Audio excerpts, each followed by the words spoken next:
But the real purpose of it all is to get people more interested and supportive of bats. Hi, welcome to our special Halloween edition of Nature Magic. Today I'm talking to the inspirational Susan Kerwin. Susan is a wildlife rehabilitator based in County Limerick with a special focus on bats. She's founder of Bat Rehabilitation Ireland and has just opened a fully dedicated bat hospital in her back garden. Hi Susan, how are you doing? I'm good. Thank you for having me on today, Mary. Oh, you're very welcome. So I'm really excited to have Susan on the podcast. Do you want to tell us a little bit about where you're from and what you're doing, which is so exciting and appropriate for Halloween? Yeah.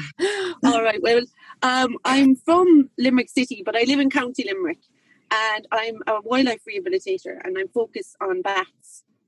And I've just opened the first fully dedicated bat hospital here in County Limerick.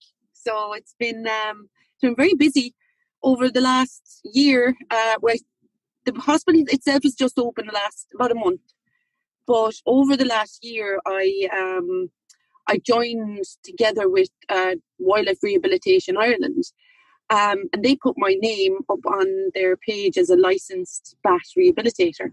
And from there, a flood of bats came to me. Wow, so, that's so amazing. And you've been on national TV and everything. That's how I heard of you.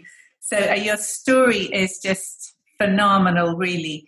Do you want to tell us a little bit about the background to looking after the bats? And then I'm going to ask you all about the bat hospital. Okay.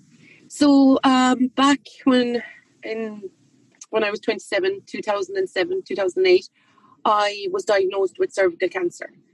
And I had to have a radical hysterectomy. And after that, then I had to have 30 sessions of radiation. And it was such a whirlwind of a time. I am a mother of two, so thank God I have my two boys. I'm very lucky. And they were quite young at the time.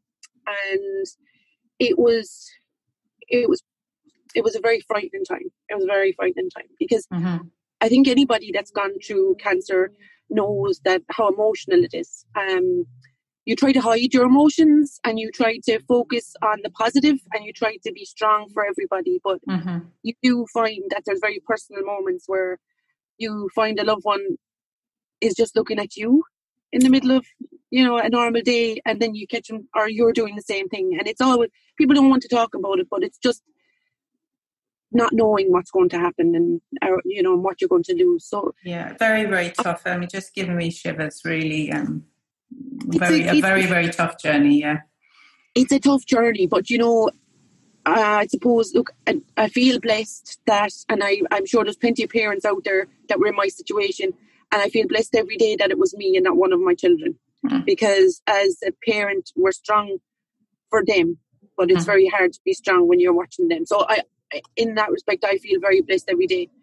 But I suppose having to get on with everyday life, and in my life and for my whole life since I was a tiny child, anybody that knows me knows that I've just been obsessed with nature and wildlife, and it's always been my escape. I love it. It just heals my soul, just being out in the wilds or just, spending time. And so I started during that time to suffer with insomnia, and I couldn't sleep, and the night time was kind of my time. And I would find myself sitting outside at night watching the bats, just have a cup of tea, and I would just start to focus on them. And then I looked forward to it every evening. I thought, okay, once the dark time came, it was my time. I would go out. And I decided that maybe then I wanted to know more. So I got a bat detector, and I wanted to see what species were around my house. And then I wanted to put up bat boxes, and it where I was so excited each night because what would I find? And my love of bats came from then. It helped me so much to have that time where I just wasn't anybody's mother and I just wasn't anybody's daughter, and it was I was just out there, and it was all about them. It was all about what I was doing. So it just gave me that passion to want to help them, because it got me through such an extremely hard time. So as I started to get better, and my health was starting to get better, I got more involved in wildlife rehabilitation. I've been a falconer for the last almost 20 years. So I was always, taking in raptors and other animals, but I became more fascinated with bats. So I started that my focus. But over the years, I've had lots of people, as you know, like when you're known for a person that helps wildlife, they just seem to come to you. Friends comes to you, and I found this birder. And the more people that got to know that I was rehabilitating bats, the more they were coming to me. So I decided that I would reach out and I would contact some of the other wildlife rehabilitation groups that were out there, like Kildare Animal Foundation and Bev from the Hog Sprinkle in Clare, and said to them, look, I can help you. I'll take in some of your bats, and I've spent time in America in Luby bat conservation, and I've been studying over there with them, and I've had lots of opportunities to travel and study with bats. So they were all very happy to come on board. And then this last year has just been crazy. To date, I've had almost 130 bats. Oh my goodness. And some of them are little babies that you have to feed every 2 hours. It's been a huge commitment, hasn't it? The bat pups were one of the most intense things I've ever done in my life. I've had 46 of them here. Thankfully, 30 of them survived and were released. But my goodness, every 2 to 2.5 hours, it's like a mini conveyor belt of these baby bats. They need to be toileted for the first couple of weeks. They need to be kept at a regular heat. They're super sensitive. They will drink and drink and drink milk. So you have to make sure that you're constantly holding them, feeling their tummy, making sure that it doesn't get too extended, because that can cause problems.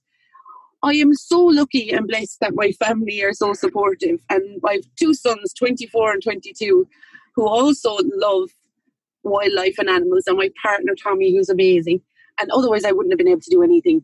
Wow, and they're tiny as well, aren't they, the little pups? And I saw on your on the little bit of footage from RTE, you have them in little nets, like butterfly net kind of boxes. That's exactly it. So the butterfly nets are ideal, and they're easy to wash as well, because it's very important that they're kept clean. So you can put them into the washing machine, but they're ideal for them. It gives them space to climb around. They can use their thumbs, and it's also it's easy for us, like, to put in lovely little nesting areas for them as well. But the pups, they need a lot of heat, so they have to have special brooders. They don't thermoregulate themselves, so it's important to keep them warm at all times. So it's there's a lot in it. Yeah, there's a lot of expertise needed, and you have your own little house built at the back of in the garden for them. I did. So we got a beautiful cabin, and it's like, people have been so supportive.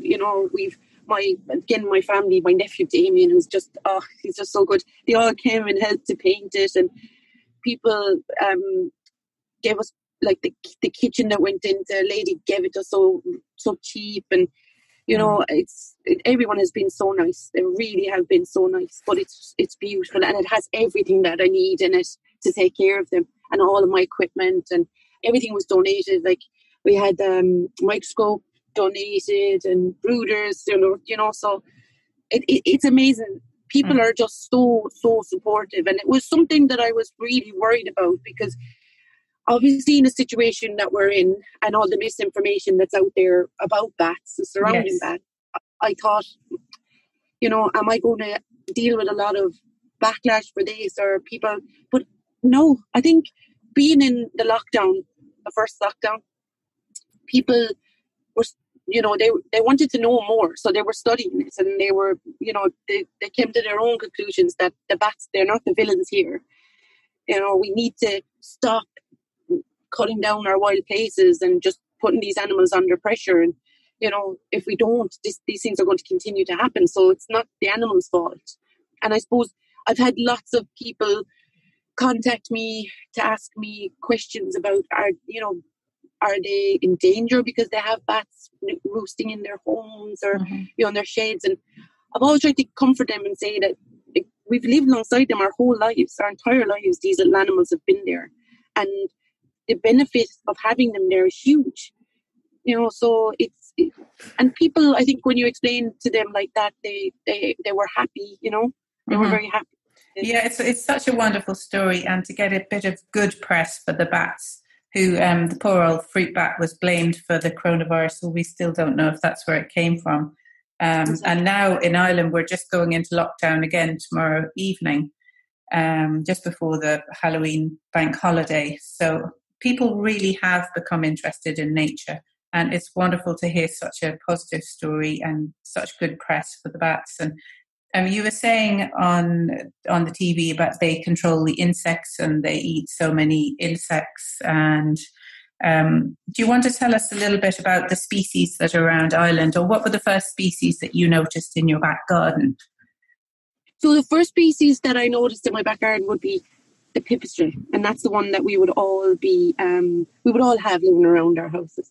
The pipistrelle is the bat that you'd see frantically flying really fast and tight manoeuvres around the street lights or around the lights at the front of our house. In Ireland, we have 9 species of bat. So we're ranging from the smallest being the soprano pipistrelle, and gets the name soprano because it has the highest frequency on your echolocation. And the soprano pipistrelle weighs between 5 and 6 grams, so extremely tiny. Tiny. The largest one then that we have is Leisler's bat, and Leisler's bat can range from about 14 to 16 grams, but I've had them go up to 18 grams, so much in different. But they're all insectivore species, so they all feed on insects, and insectivore species are a very important part of your ecosystem because, as you said, they control the insect population.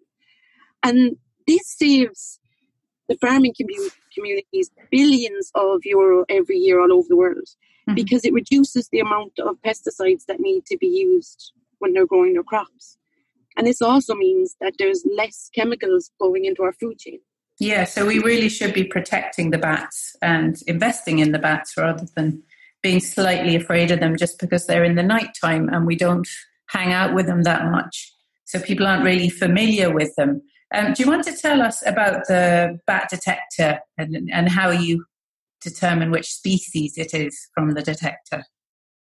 So the bat detector, the electrical detector, so what it does is it allows us to pick up or to eavesdrop on the different species.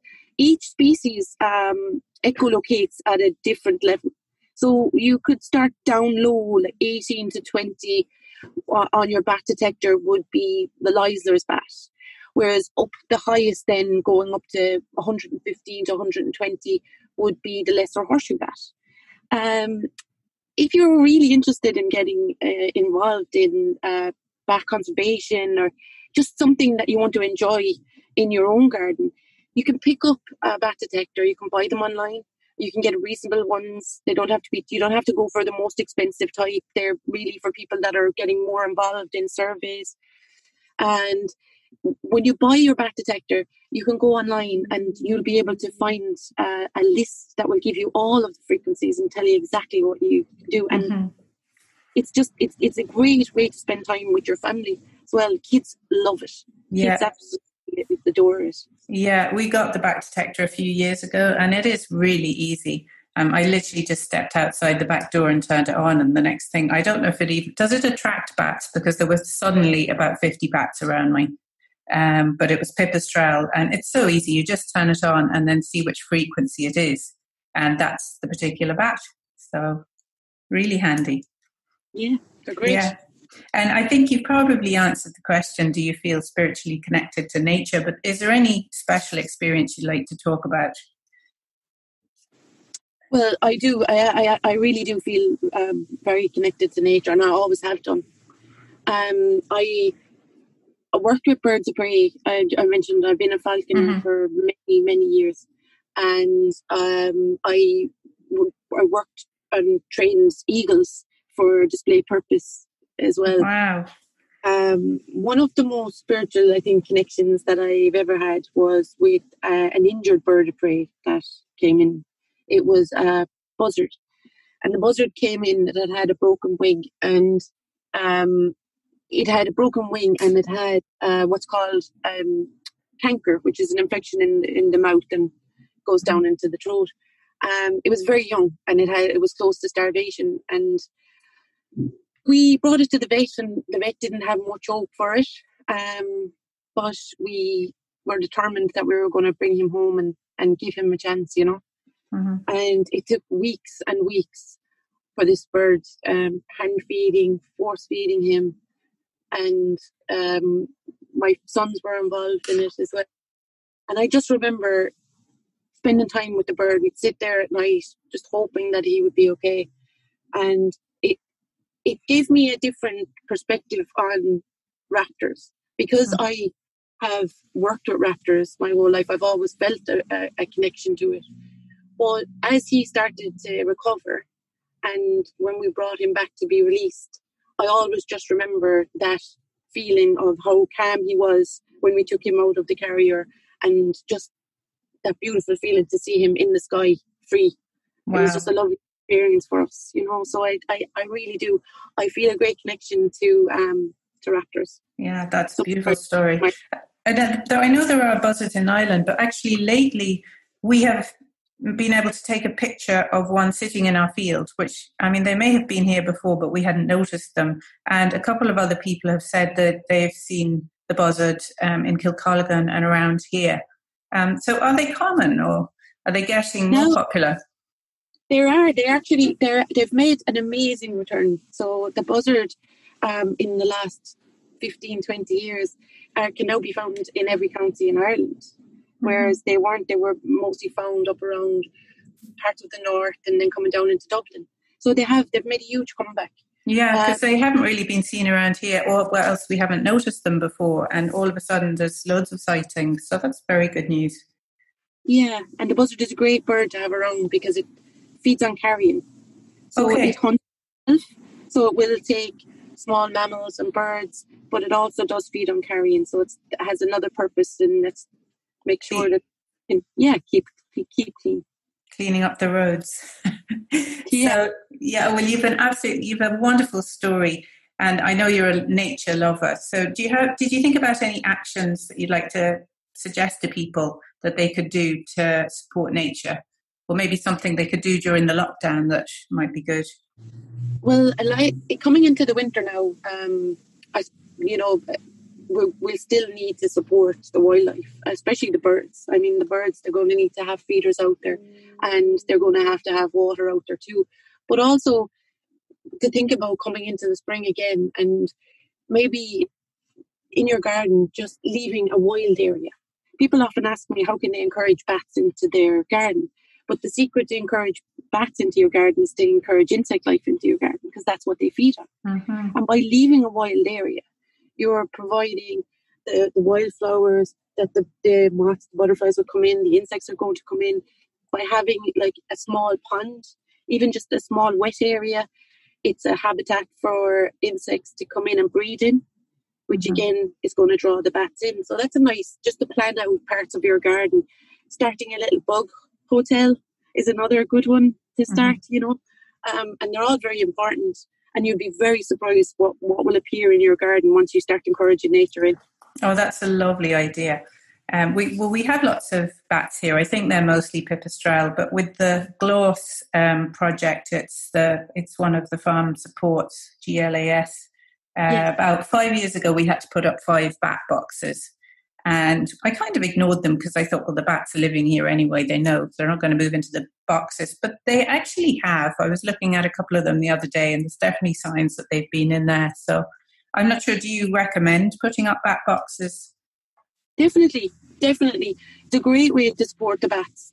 And you'll find that coming into the winter as well, you'll get some bats, especially around October. Certain species of bat, like the whiskered bat, I'll get a lot of calls in around October that these bats, the males will often be found roosting alone. And they're found quite often in the bat boxes. But in the winter as well, they'll need that support just to have those, especially because a lot of people now cutting down old trees or blocking up old buildings or knocking down old buildings, and the bats are needing someplace to roost safely. Yeah, that's the trouble about everybody tidying everything up, and then there's nowhere for the animals to go. But we have a very tidy garden, which we think looks nice, but we need to leave a little bit of space. And it reminds me of a story I was told yesterday, actually. The Forgotten Horses, who work out of Kinvara, rescuing horses, a couple of years ago had to take a few mares off a flooded field. So they were, abandoned on an island, and they had to swim them off. But when one of the mares got it back onto land, a tiny little mouse was in its mane. Oh my! Because there was nowhere else on the piece of land for it to go. So it was a shrew, actually. It had got up onto the horse and made a tiny little nest in the horse's mane. That's the only place to go. So, it's fantastic. Yeah, very sweet. They got a little bit of video of it. Yeah, so that was lovely. Do you have an inspiring nature book you'd like to recommend to people?